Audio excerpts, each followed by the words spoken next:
Hello mga kainday! Eto na naman tayo. Magluluto tayo ng ating lunch. Ang ating lunch dyan ay healthy veggies. Mixed veggies muna tayo.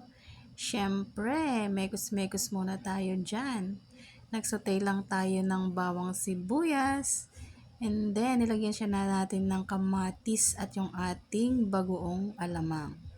Ayan. Siyempre, bago ko muna sinasauté lahat yan, pinaride muna natin yung ating sahog na pork. And then, sauté-sauté pa rin at inihalo na rin natin ang ating mixed veggies. And then, sauté-sauté pa rin at nilagyan natin siya ng seasoning. Hinuli natin nilagay yung ating kalabasa kasi mas madali siyang maluto. Malulusak siyang masyado mga kainday. Ayan, pakukulan pa rin natin yan hanggang sa lumambot yung ating mga vegetable. And then, ganda-gandara. Ayan, patingin-tingin pa ang kainday nyo. Nagsalasalamin pa siya, charot. Ayan, pinapakulan pa rin natin. And then, titignan na natin kung okay ang lasa. Ayan, done cooking na tayo. It's so yummy na mga kainday.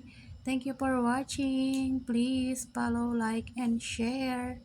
Kain tayo!